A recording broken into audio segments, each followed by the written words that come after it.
여러분 혹시 선입견이 어떻게 생겨나는지 알고 계십니까? 나는 선입견이 없다라고 말하는 사람들도 사실 그의 머릿속에 이미 어떤 패턴이 자리 잡고 있음을 우리는 부인하지 못할 겁니다. 왜냐하면 그 사람의 말과 행동과 태도를 보면 우리는 금방 알 수 있기 때문입니다. 사랑하는 여러분, 우리는 거의 예외 없이 누구나 머릿속에 적어도 사회적 통념에 따른 선입견을 각자 가지고 있습니다. 그런데 이 모든 정보는 어디에서 왔느냐? 바로 우리가 어렸을 때부터 경험하고 학습한 주변 환경으로부터 습득되어진 거예요. 그래서 사람마다 어떤 똑같은 것을 바라봐도 생각과 관점이 다 다른 거예요. 왜? 습득되어진 정보가 다르기 때문에.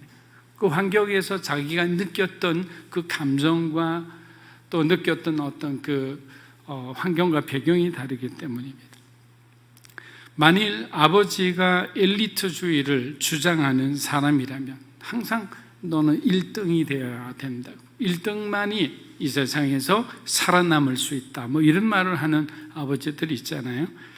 그렇게 주장하는 사람이었다면 그의 아들 역시 엘리트주의에 대한 거부감은 다른 사람에 비해 훨씬 덜한 것을 볼 수 있습니다. 왜냐하면 영향을 받은 거죠.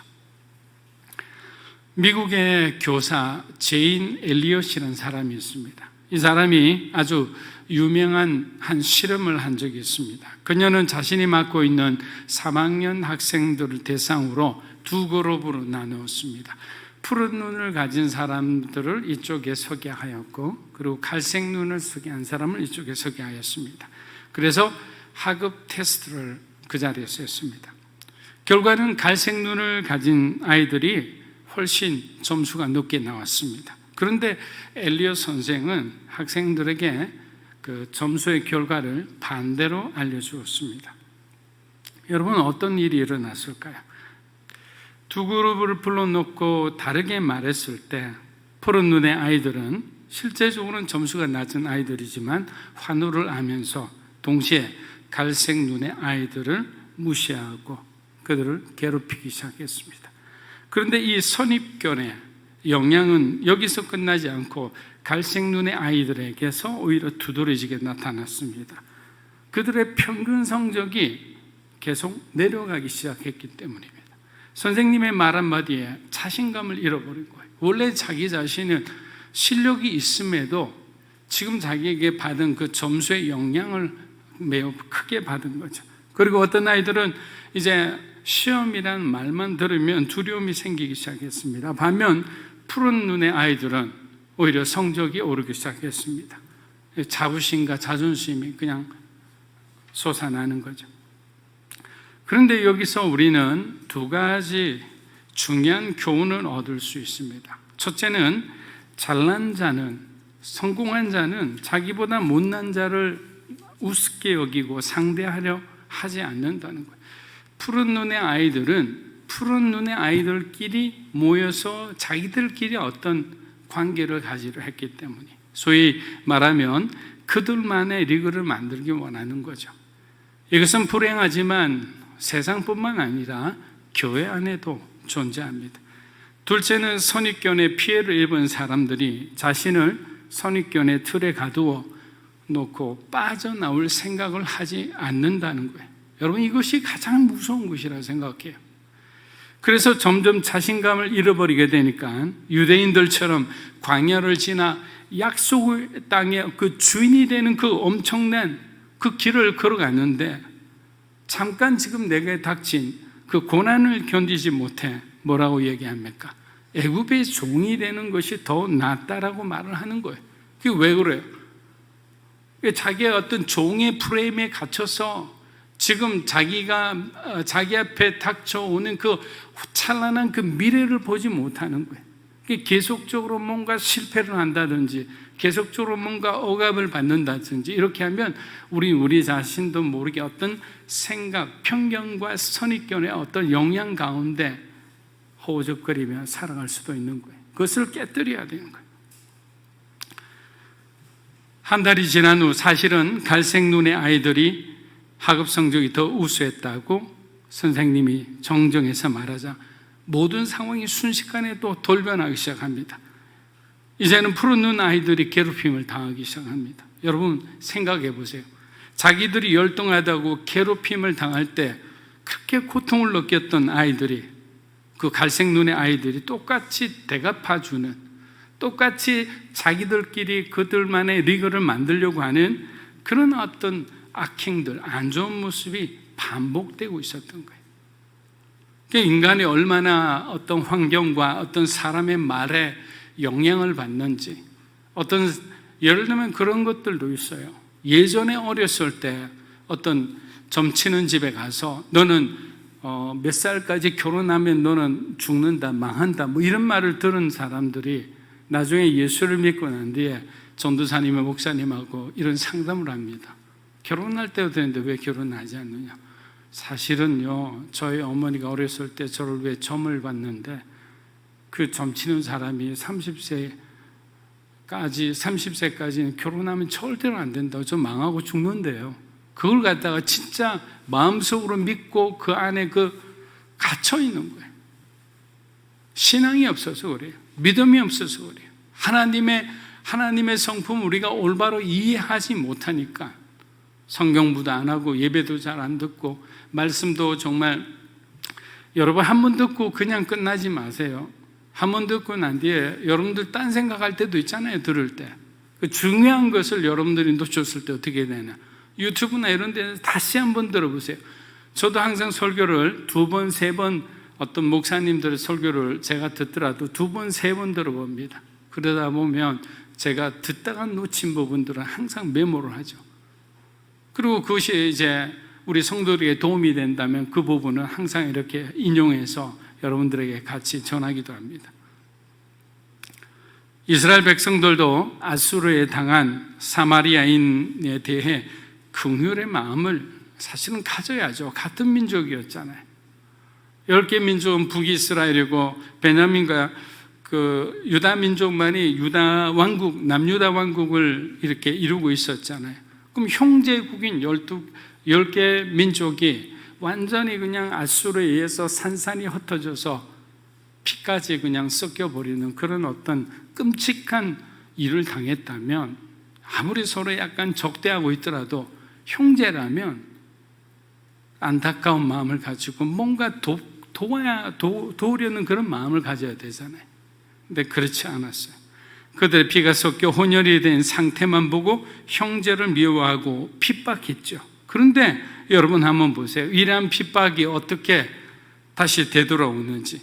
바벨론의 포로들이 유대 땅에 돌아왔을 때 사마리아인들에 의해 다시 유대인들이 핍박을 받고 성전 건축과 성벽 중수하는 중요한 일마다 방해를 받았어요. 우리가 이런 것은 뭐라고 합니까? 인과응보를 할까요? 좋은 어떤 일을 해서 그 사람이 잘 되도록 내가 잘 도와주면, 그 사람이 잘 되면 자기를 도와준 그 사람을 기억하지 않겠어요? 인지상정이라고 당연히 그렇게 돼요. 근데 우리는 왜 그렇게 못되게 대하는지 몰라요. 우리가 어떤 길을 간다고 했을 때는 항상 나 혼자 있는 게 아니에요. 제가 예전에 한번 말씀드렸잖아요. 천국에 갔더니 예수님께서 자기가 천국에 온 것이 너무나 감격스럽고 어찌할 바를 모르니까 주님이 내 뒤를 한번 돌아보아라. 뒤를 돌아보니까 자기가 알 수도 없는 수많은 사람들이 자기를 보고 이렇게 환호하고 환영해 주더랍니다. 그래서 예수님께 물었다는 거예요. 예수님, 이 사람들이 도대체 누구입니까? 너를 위해 단 한 번이라도 기도한 사람들이라. 여러분, 이 이야기는 무엇을 뜻하는 거예요? 우리 스스로 힘으로 주님 앞에 올 수 없는 거예요. 누군가의 기도가 있는 거예요. 여러분의 부모님의 기도가 있었기 때문에 여러분이 지금 이 자리에 예배 드리고 있을 수도 있는 거예요. 또 여러분이 아팠을 때 어떻게 나을 수 있었나요? 카톡을 통해 우리 아들이 아프니까 열이 39도예요. 제발 좀 기도해 주세요. 그렇게 흘러 갔을 때 수많은 사람들이 지인의 지인이 보면서 기도하지 않겠습니까? 지금 여러분들도 그런 기도 제목들을 받잖아요. 우리 힘으로 할 수 없는 거예요. 그렇기 때문에 우리는 최선을 다해 우리 이웃을 돕기 위해 노력해야 하는 것입니다. 해 아래 새 것이 없다는 말처럼 결국 돌고 도는 것이 세상이라면 지금 우리가 높은 자리에 있고 지금 우리가 여유가 있고 부자라고 해서 교만하거나 자만하거나 오만해서는 안 됩니다. 그 모든 것이 하나님의 것이기 때문입니다. 오늘 본문은 하나님께서 베드로에게 이방인을 구원하시겠다는 표적을 보여주시는 한 과정, 여행의 한 과정입니다. 그리고 10장에 들어가면 유명한 그 고넬료 가정에 성령이 임함으로 그의 가족뿐만 아니라 그의 하인들에게도 예수를 믿고자 하는 그 이방인들에게도 성령 세례가 임하는 놀라운 사건을 우리가 배우게 됩니다. 여러분, 베드로가 어떤 사람입니까? 초대교회 수석 장로이자 예수님을 가장 사랑한 12제자 중 한 사람이었습니다. 주님은 이방인 선교를 바울에게 맡기기 전에 예루살렘 교회를 이해시키기 위해 베드로에게 먼저 자신의 뜻을 보여주신 거예요. 그렇지 않으면 같은 예루살렘 교회와 앞으로 등장할 안디옥 교회는 성격이 너무나 다르기 때문에, 그리고 예루살렘 교회를 구성하고 있는 사람은 유대 땅에 있기 때문에 신앙생활을 하나 유대의 관습과 전통에 이렇게 은연중으로 그렇게 영향을 받고 있는 거예요. 여러분, 예수 믿으면서요 절하고 예배 제사 드리고 하는 사람 많아요. 그 사람들이 바로 지금 유대 땅에 있는 그 예루살렘 교회 성도들이라고 생각하면 되는 거예요. 왜? 주변에 너무 많은 사람들이 있고 또 눈치도 보이고 하니까 할 수 없는 거예요. 그러니까 사울과 같은 사람은 잘 이해되지도 않고 받아들여지지도 않는 거예요. 그래서 베드로를 하나님은 선택해서 그가 먼저 이방인에 대한 마음을 열기를 원하셨던 겁니다. 이사야 42장 9절 말씀 한번 읽어보겠습니다. 보라, 전에 예언한 일이 이미 이루어졌느니라. 이제 내가 새 일을 말리노라. 그 일이 시작되기 전에라도 너희에게 이르노라. 새 일을 하기 전에 하나님께서는 주의 종들에게 먼저 말씀을 하시거나 어떤 감동을 주시는 거예요. 사울의 회심조차도 받아들이지 못하는 예루살렘 교회 사도와 리더들에게 앞으로 사울이 이방인 전도를 위해 부름받았으나 예루살렘 교회는 그와 긴밀히 협력해야 한다라고 베드로가 말한다고 해도 그들의 편견과 선입견은 사울을 쉽게 받아들이지 못할 겁니다. 실제 한동안 그렇게 대하기도 했습니다. 그래서 오늘 본문부터 하나님은 베드로에게 꿈과 환상과 기적을 통해, 이 말은 뭡니까? 꿈과 환상과 기적을 여러분에게 주셨다는 것은 부인할 수 없게 만드는 거예요. 순종할 수밖에 만드시는 거예요. 하나님이 이방 구원을 향한 하나님의 강렬한 열망을 보여주시는 거예요. 그렇게 어쩌면 사도 바울의 회심과 고넬료의 회심은 이방 선교를 향한 아주 중요한 상징적인 사건이 됩니다. 사도행전 9장 31에서 33절입니다. 그리하여 온 유대와 갈릴리와 사마리아 교회가 평안하여 든든히 써가고 주를 경외함과 성령의 위로로 진행하여 수가 더 많아지. 그때에 베드로가 사방으로 두루 다니다가 루다에 사는 성도들에게 내려갔더니 거기서 애니아라는 사람을 만나며 그는 중풍병으로 침상 위에 누운 지 8해라. 우리는 먼저 31절에 처음 나오는 이 그리하여라는 단어에 대해서 한번 의미를 짚어봤으면 좋겠습니다. 여러분, 이 말은 무엇을 뜻할까요? 어떻게 복음이 예루살렘에서 시작되어 땅끝까지 확산되고 이렇게 모든 교회가 부흥하기 시작하느냐? 여기에 대한 정답은 바로 성령과 교회입니다. 여러분, 사도행전의 가장 중요한 키워드들이 성령과 교회예요. 하나님은 성령을 오순절날 내려주셔서 그들에게 놀라운 성령의 능력으로 충만하게 해주셨고, 성령의 능력으로 충만해진 사람들은 하나님의 교회를 설립했던 거예요. 그리고 그 교회를 설립해서 그 교회의 일꾼들과 함께 복음을 전하기 시작했고, 복음을 전하자 하나님께서는 성령의 능력이 그 자리에 나타나게 하셔서 수많은 사람들이 교회의 멤버로 예루살렘 교회가 성장하게 하신 거예요. 이런 모든 과정은 하나님의 절대적인 계획 안에, 주권 안에 있었던 일들인 거예요. 우리는 이 사건을 영적 디아스포라를 합니다. 어떤 사건을 디아스포라를 합니까? 바로 이러한 부분이 있는데 은혜가 자꾸만 고이게 되니까 어떻게 됩니까? 교회가 썩을 수도 있는 거예요. 그래서 더 큰 비전을 위해서 잠깐의 핍박과 박해를 허락했는데 그것이 바로 영적 디아스포라죠. 다 흩어지기 시작했어요. 여러분, 우리의 삶에도 마찬가지입니다. 잘 나가는 삶에 하나님을 우리가 바라보지 않고 주신 축복이 흘러가지 않고 나누어지지 않고 여러분의 곳간 한 곳에 자꾸만 채워져서 마치 바벨탑처럼 여러분의 곳간이 하늘을 찌르듯 올라간다면 하나님은 그 곳간을 흩으실 거예요. 왜? 주님의 뜻대로 살지 않았기 때문에. 은혜 받은 자의 삶에 본이 되지 않는 삶을 살아갈 때는 잠깐 우리에게 하나님의 뜻을 가르쳐주는 그런 훈련의 시간이 찾아올 수밖에 없는 거예요. 그런 아이러니컬하게도 교회가 핍박을 받을수록, 어려워질수록, 교회 내 이탈자가 생길수록 초대교회 점점 순수한 상태로 바뀌었습니다. 사랑하는 여러분, 하나님께서 우리에게 고난을 주시는 이유가 뭡니까? 많은 사람들이 그럽니다. 우리를 정결하게 하고 거룩하게 하기 위함이라고. 주님이 주시는 복을 누릴 수 있는 깨끗하고 정결한 그릇으로 만들어가는 그러한 과정이라고.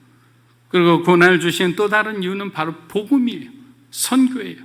영혼 구원을 위해서 하나님께서는 고난을 주셨다. 유대인들은 이방인에게 복음을 나누어주는 것을 좋아하지 않았어요. 아주 질색을 했습니다. 오히려 복음이 예루살렘을 떠나지 않기를 바랬습니다. 여러분, 이것이 굉장히 그들이 가장 잘못된 어떤 편견과 선입견을 가지고 있었던 거예요. 예루살렘을 떠나지 않기를 원했어요. 예루살렘만 부흥하기를 원했어요. 하나님은 예루살렘에만 축복을 주시기를 원했어요. 그러니까 그 벽을 허물 수밖에 없는 거예요. 예수께서 승천하시기 직전 사도행전 1장 8절을 통해서 예수님께서 뭐라고 말씀하셨습니까? 예루살렘과 온 유대와 사마리아와 땅끝까지 내 증인이 되라 했잖아요. 그 증인의 삶을 우리가 살아가야 하는데 그리스도인들조차 선입견으로 가득 차 이기적인 복음의 자세를 가지고 있으니 하나님이 허틀 수밖에 없었다. 그렇게 여러분, 이 일은 하나님을 원망할 일이 아니라 저는 이렇게 생각합니다. 하나님께 우리가 진심으로 감사할 일이다. 흩어짐으로 우리의 믿음은 더욱 강해졌습니다. 흩어짐으로 선교 활동은 더욱 왕성해졌습니다. 32절 이하의 말씀은 베드로의 순회 설교 사역 기간 동안 일어난 일입니다. 빌립이 사마리아와 유대 지방을 돌아다니면서 누구를 만났죠? 누구를 만났습니까? 에티오피아 내시를 만났잖아요. 그 사건조차도 하나님의 계획 안에 있었던 거죠. 그런데 베드로는 팔레스타인 땅을 돌아다닙니다. 그곳에서 복음을 전하다가 강력한 성령의 역사를 연이어 체험하게 됩니다. 기존의 예루살렘에서 경험한 성령의 역사와는 뭔가 다른 성령의 특별한 또 다른 메시지가 있는 듯 보입니다. 욥바라는 곳에서 동남쪽으로 20km 정도 밖에 떨어지지 않은 루타에는 애니아라는 사람이 살고 있었는데 그는 중풍병으로 8년이나 자리에 누워 있었습니다. 여러분, 8년이나 누워 있었다면 소망이 없다, 날 어떤 기미가 보이지 않는다, 이렇게 할 수 있죠. 사실 베드로는 중풍병자를 만나러 고치러 그곳까지 간 것이 아닙니다. 여러분 잘 들으세요. 그러나 복음을 전하러 그 지역을 신방하러 가니까 정말로 도와야 할 사람들, 사도가 위로해 주어야 하는 사람들이 그곳에 있었던 거예요. 그리고 하나님께서 그 사람들을 만나게 해주신 거예요. 교회도 마찬가지예요. 신방이 굉장히 중요한 거예요. 왜? 신방을 통해서 우리가 함께 서로가 염려와 걱정을 나누고 기쁨을 나누고, 그리고 하나님의, 이 가정을 향한 하나님의 뜻을 함께 구하며 기도하는 시간이기 때문에, 베드로가 만약에 팔레스타인 지방을 돌아다니면서 신방하지 않았다면 어떤 일이 일어났나? 에니야도 다비다도 살아날 수 없죠. 사도행전 9장 34에서 35절입니다. 베드로가 이르되 에니야야, 예수 그리스도께서 너를 낫게 하신다. 일어나 내 자리를 정돈하고 한대. 루다와 사론에 사는 사람들이 다 그를 보고 주께로 돌아오니라. 자, 베드로는 두 가지 명령을 에니야에게 선포합니다. 이 명령은 바로 이 자리에 계신 저와 여러분에게도 필요한 하나님의 명령이라 생각합니다. 베드로의 첫 번째 명령은 뭐냐? 예수 그리스도께서 낫게 하신다라는 거예요. 여러분 한번 따라해 보십시오. 예수 그리스도께서 낫게 하신다. 그러니까 다른 곳에 가지 말라는 거예요. 예수 그리스도께서 나를 회복시키신다라는 말이잖아요. 주님이 나를 회복시키지, 세상에 여러분이 지금 의지하고 있는 누군가가 여러분의 인생을 도와주신다는 말이 아니에요. 일시적으로 도와줄 수 있지만 영원토록 여러분의 삶을 지지하고 여러분의 삶을 반듯한 그 축복의 대로 가운데 놓을 수 있는 분은 누구십니까? 예수 그리스도잖아요. 사랑하는 여러분, 지난한 삶이 반복될 때는 누구나, 저도 마찬가지입니다. 실망하고 좌절하고 그냥 포기하고 싶을 때가 많아요. 마지막 그냥 붙들고 있는 이 줄을 그냥 끊어버리고 싶을 때가 있어요. 그런 시간을 다 경험한 사람들도 한두 명은 있을 거예요. 그때마다 우리가 무엇을 기억해야 되느냐? 그 문제를 바라보지 말고 내가 그리스도인임을 먼저 기억해야 돼요. 그리고 우리를 낫게 해주시는, 우리를 회복시켜 주시는 분이 예수 그리스도임을 믿을 때 기적은, 변화는 일어나는 것입니다. 두려움과 의심은 항상 우리들의 믿음의 전진을 방해하는 것들이, 그나마 남아있는 믿음의 엔진의 전원을 마치 꺼버리는 것과 마찬가지예요. 그래서 여러분 절대로 두려워하거나 도전을 두려워하거나 변화를 두려워하거나 하나님께서 여러분의 삶을 변화시키겠다는 그 약속을 의심하지 마세요. 의심하는 즉시 그냥 모든 것은 멈춰버리는 거예요. 두 번째 베드로의 명령은 뭡니까? 우리 오늘 첫 번째 찬양했잖아요. 일어나라는 거예요. 일어나. 내가 너에게 힘을 줄 테니까 일어나라. 여러분, 이것은 똑같은 비슷한 플롯이 있죠. 그게 뭡니까? 나사로죠. 나사로. 일어나 걸으라 했잖아요. 일어나지 않으면 우리가 살아날 수가 없어요. 그래서 항상 그냥 어디 일본의 히키코모리처럼 방에 처박혀서 그냥 혼자 그 방 한 3, 4평에서 20년, 30년 한 번도 나오지 않고 있는 사람들이 500만 명, 600만 명이야. 일본의 1억 2,600만 명 중에서.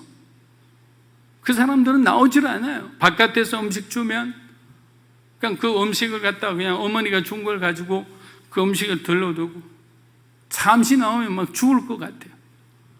그 자기가 만든 그 선입견, 편견 속에 갇혀서 불행하게 죽어가고 있는 거예요. 그 사람들에게 복음을 전해야 돼요.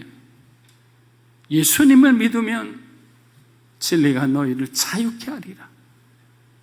무엇이 두려웠는지 혼자 갇혀 있는지 몰라요. 그러나 그 사람을 붙잡고 있는 그 영들에게 우리가 예수 이름으로 선포하는 거예요.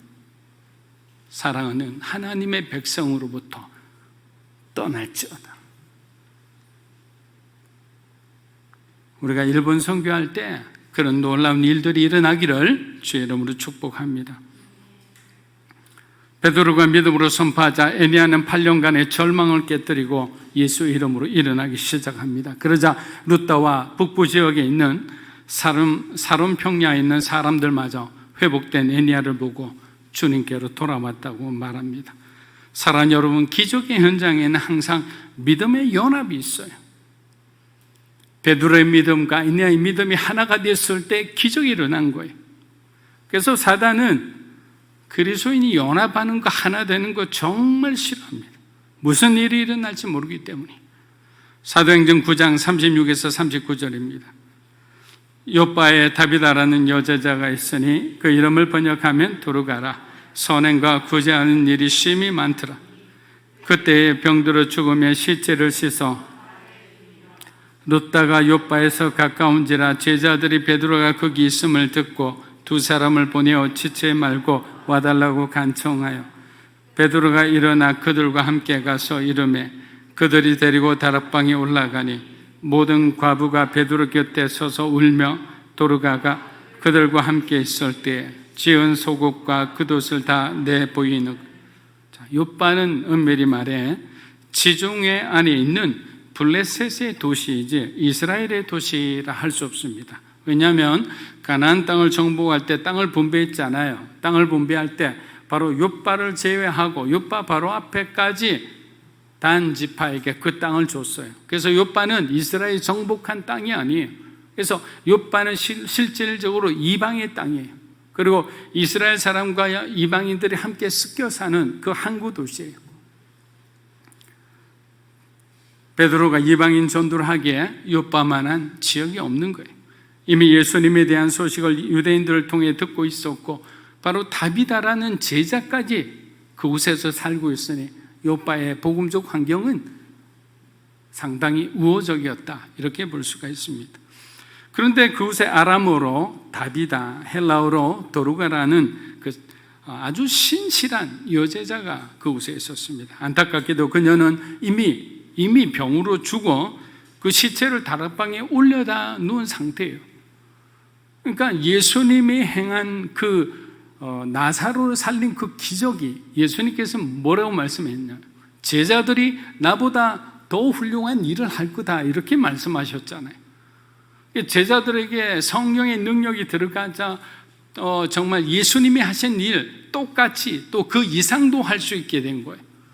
도르가도 마찬가지죠. 죽었던 사람이 다시 살아난 거잖아요.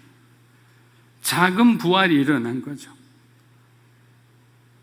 주위에는 그녀의 죽음을 진심으로 슬퍼하는 과부들과 마을 사람들로 가득했습니다. 바로 그때 슬픔에 젖어있던 사람들에게 기쁜 소식이 들려왔습니다. 베드로가 루다에 머물고 있다는 소식이 들린 거예요. 그래서 사람 2명을 보내서 빨리 사도 베드로를 모시고 와라. 그분이라면 뭔가 기적이 일어날 거예요. 그런 기대감, 그런 믿음이 있었던 거예요.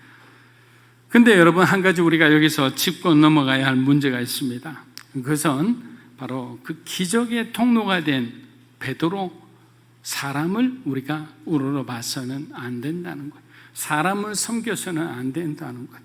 여러분, 루스드라에서 바울이 들어가서 그 바울과 바나바가 놀라운 일들을 행하니까 그 사람들이 바나바는 제우스라고 그러고 바울은 헤르메스라고 그러면서 막 신으로 추앙하면서 따르기 시작했잖아요. 그때 바울이 인간 선언을 하는 거예요. 나는 신이 아니다. 나는 인간이다. 하나 예수 그리스도를 따르는 한 인간에 불과하다. 여러분, 이 인간 선언은 굉장히 중요한 거예요. 높은 자리로 갈수록 그 사람은 인간 선언을 해야 되는 거예요. 하나님의 축복과 은혜로 내가 이만큼 여기까지 올라왔지, 내 노력과 내 모든 것은 물거품에 지나지 않는다. 근데 인간 선언을 하지 않으면 어떻게 되냐? 우리는 교만한 사람이 돼요. 결국 하나님의 심판을 받게 되죠. 낮은 자로서 거하는 것이 복이 된다는 것을 우리는 언젠가 알게 되리라 믿습니다. 여러분, 도르가는 다시 살아났습니다. 그런데 우연히도 오늘 등장하는 인물들은 중풍병자, 여자, 이방인이 세상 사람들이, 세상 권력이 별로 관심을 두지 않는 아주 비주류의 사람들이 복음의 사각지대에 속한 이들에게 예수님은 생명과 구원의 복음을 전하려 하신 거예요. 이것이 바로 차별 없으신 하나님의 사랑이에요. 우리는 차별하지만, 우리는 구분하지만 하나님은 구분하지도 차별하지도 않고 똑같이 사랑하고 똑같이 축복하시는 거예요. 사도행전 9장 40절 42절 이제 말씀을 마무리합니다. 한번 읽어보겠습니다. 베드로가 사람을 다 내보내고 무릎을 꿇고 기도하고 돌이켜 시체를 향하여 이르되 다비다야 일어나라 하니 그가 눈을 떠 베드로를 보고 일어나 앉는지라. 베드로가 손을 내밀어 일으키고 성도들과 과부들을 불러들여 그가 살아난 것을 보이니 온 요파 사람이 알고 많은 사람이 주를 믿더라. 여러분, 베드로가 무릎 꿇고 무엇을 위해 기도했을까요? 자기 체면을 위해서라도 이 여종을 다시 한번 살려달라고 했을까요? 그렇지 않죠. 아마 이렇게 기도했을 겁니다. 주를 위해 목숨까지 아끼지 않으며 헌신한 이 귀한 여종을 긍휼히 여기사 다시 주님의 교회를 섬길 수 있도록 하나님 은혜를 내려주시옵소서. 다비다를 통해 요바의 많은 사람들이 예수 그리스도를 구주로 믿게 하여 주시옵소서. 저는 이렇게 기도했다고 생각합니다. 베드로가 손을 내밀어 다비다를 일으킵니다. 여러분 한번 상상해 보십시오. 집 밖에는 그녀를 아끼고 사랑하는 사람들과 그녀에게 도움을 받았던 사람이 초조한 마음으로 기다리고 있습니다. 그런데 베드로의 손을 잡고 다시 살아 돌아온 그 다비다의 맑은 얼굴을 보는 순간 그 자리에 있는 사람들은 주저앉을 수밖에 없죠. 마치 베드로가 밤이 새도록 고기를 잡아도 고기 하나 못 잡았는데 예수님 말씀 듣고 갔을 때 그물이 찢어지도록 고기를 잡았을 때 베드로가 뭐라고 했습니까? 주님, 저는 죄인이로소이다. 그런 놀라운 기적의 영광을 바라보기 시작하면 우리는 죄인이라는 것을 느끼게 되는 거예요.